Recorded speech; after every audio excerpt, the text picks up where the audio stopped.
Hi, I'm Kate Frauchi, author of Cycle Freedom, Finding Empowerment and Joy Within Your Feminine Cycle. And I also authored the Companion Journal. I wanted to make a video today to give you a couple of tips and tricks to utilize your guide to the utmost potential and to encourage you to do your own self-research. This guide was meant to start the conversation and open you up a little bit to understanding the importance of knowing your body, being connected, listening for all of the messages that it's giving you. And hopefully you can hear those messages before they're screams. Like, we want to hear those messages when they're whispers. So this guide is it's a general accessible guide. It's written in plain English. There's not a lot of science into it. So like we don't go into the vulva. We don't have pictures of the uterus and stuff like that. And that's fine. You can do your own research if you want to look into that.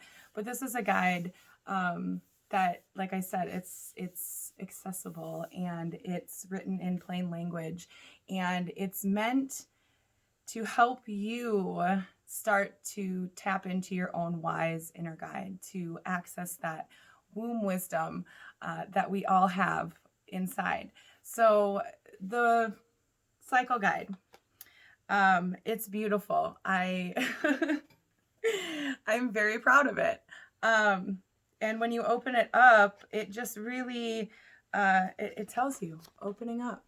And so as you read through the pages, I share a little bit of my journey. There is a disclaimer here. This is not meant to be medical advice. Still consulting with the doctor if needed and whatnot. So I go through and I share my journey a little bit. And I do include quite a few inspirational quotes. I love quotes. I love drawing from other people's inspiration. So you'll find that in this guide. So then we dive a little bit deeper and I talk about my experience with endometriosis, which led me into this cycle tracking journey. I had endometriosis. I had an emergency oophorectomy, which means I had my fallopian tube and my ovary removed. I had a 6-centimeter cyst on it, which is the space in between my pupils, interestingly enough, but it was huge. And when I went through that experience, experienced a little bit of that trauma, I came to a place where I realized I needed to listen to my body more, and that's what started my cycle tracking journey. And I've had some amazing mentors who I've credited in this book. And I have found that it is an everlasting journey. So one of the points that I wanted to make in this video was that this guide isn't something like that you go through and you learn and it's there and then you're like, okay, I'm done. No, this is a lifelong journey and it will evolve as you evolve. And so this is a really great starting point for you to dive into that a little bit more. And again, like I said, this guide is meant to just really give you some foundational basis of knowledge and information, some of the things that maybe got left out during your own experiences and gathering of education through your cycle experience thus far.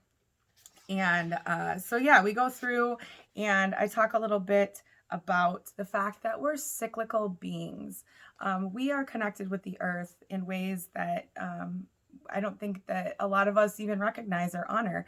And so in diving into this cycle journey, I encourage you to dive into your connection with the earth and the earth cycles a bit more. Now, you'll notice in my 4-week guide that I do have a comparison overview. I have the menstrual cycle on one side and the moon cycle on the other. Now, the reason that I do this is not because I'm encouraging you to track your cycle so that you can control it. That is not what we're doing here. We are not tracking our cycle to control it. It's silly and you'll drive yourself mad. You're tracking your cycle so that you can understand the energies within the week, how to work with those energies. And the moon is a guide. Okay. So the moon is a guide as to understanding a little bit more about that cyclical nature. It's an opportunity to tap into the nature cycles a little bit more, but it's not an opportunity to try and track your cycle so that you can line it up with the moon.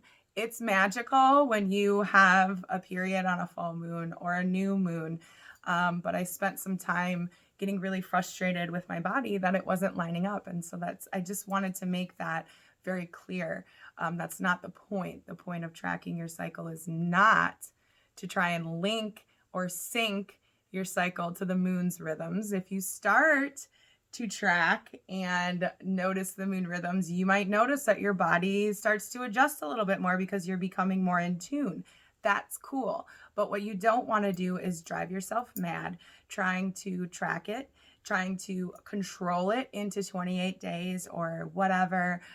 This is not an opportunity for you to gain more control over anything. This is an opportunity for you to open up to the natural rhythms within your body and learn how to work with those instead of always having resistance or always coming to week 4 and feeling like your whole world is falling apart, aka that's called like PMS, but we're not going to call that. We're changing it, right? My mentor Christy calls it burn week. I love that. Also emoting week. Whatever you decide to use to frame that week in a more positive light, you'll be able to use the energies of that week to, resolve stuff that comes up. That's what this is all about, right? Is learning more about ourselves and maybe making some of those shifts that we have had trouble making because we're not fully in tune with what our body needs. So the reason that I put the moon correspondences in with the weeks is because this book is also for menopausal women.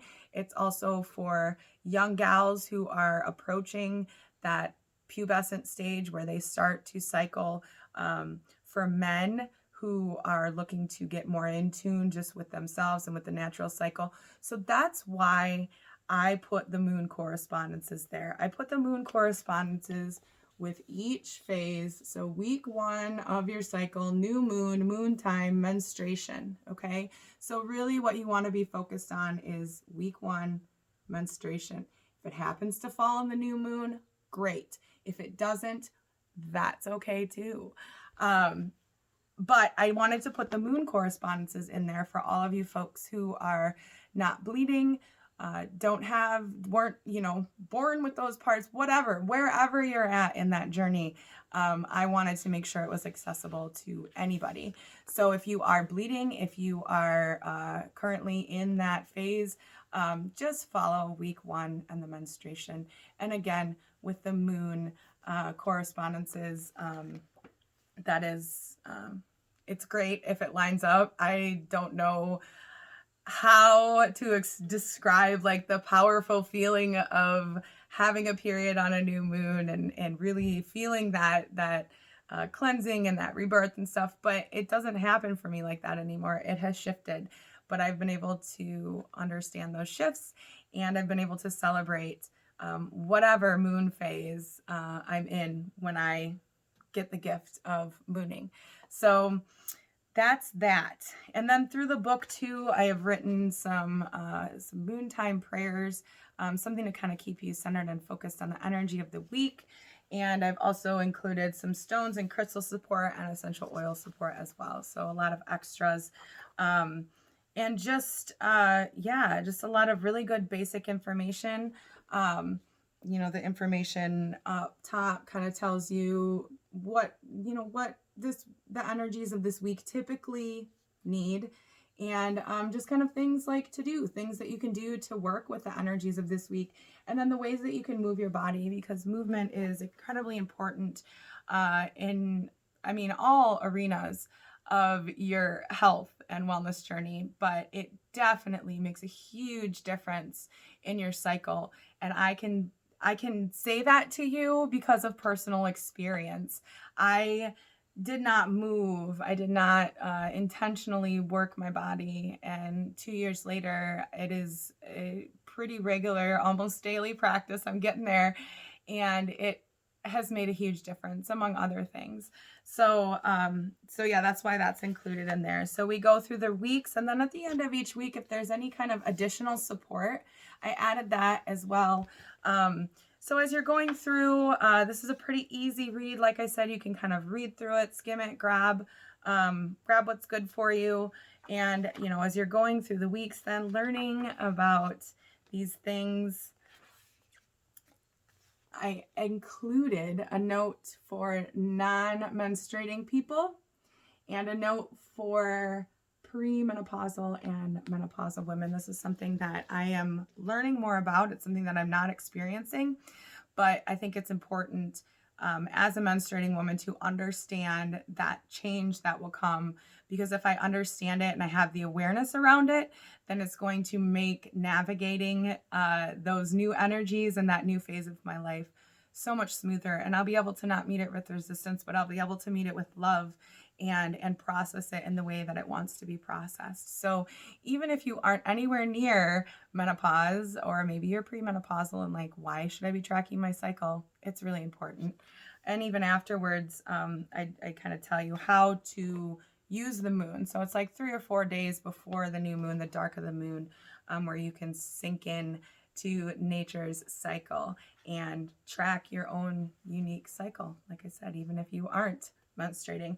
So then we go through the rest of the book, and it is just additional support, telling you about things that I have found along the way that have been helpful, or things that I have tried that maybe I didn't think were as helpful for me, but I thought might be helpful for you. So we just talk about yoni steams, we talk about nutrition, we talk about a womb altar, we talk about supplements, rituals, mindset work, massage therapy. I mean, who doesn't need an excuse to go have a massage, right? So yeah, this is just a really beautiful guide to get you started. And again, beautiful poem there. And just to take a moment to recognize Christy Lynn Norman. She has been monumental in opening me up to this so that I can share it with others. And she's an amazing woman. So I really like to give her a lot of credit when I'm talking about this guide and when I'm talking about my own experiences. I also include some reading resources. I also include all of the places that you can find me, because I do videos and in-depth behind the scenes kind of stuff in the Batcave and whatnot. And yeah, a couple of extra pages for you in the back so that you can jot down some notes if you'd like to. But what I'd really like to say about the Cycle Freedom Guide is that it's cycle freedom. It's the freedom to have radical acceptance for your body, and radical acceptance and awareness around what's going on in your body.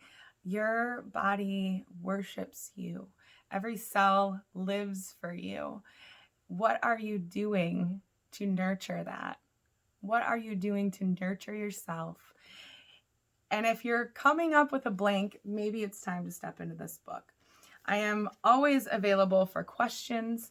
Like I said, I do in-depth talks and stuff in the Batcave. And I just really invite you to consider what getting to know yourself better could do for you. What kind of changes would that make for you in your life? What kind of feelings would you have if you knew yourself better and knew how to navigate the different energies that you experience throughout the weeks of your cycle? This guidebook can get you started, and I would love it if you would go and get the book, but then contact me, ask me questions, send a little love, make a review, however you feel it is appropriate to support this work, because it's really important. it's really important to raise the next generation of women with a sense of empowerment and a sense of pride in being a woman. Because we have been told for far too long that it is a disadvantage and that it is a weakness. And it is not. Our cycle and our womb is our superpower. Embrace that superpower and take this journey with me. Thank you.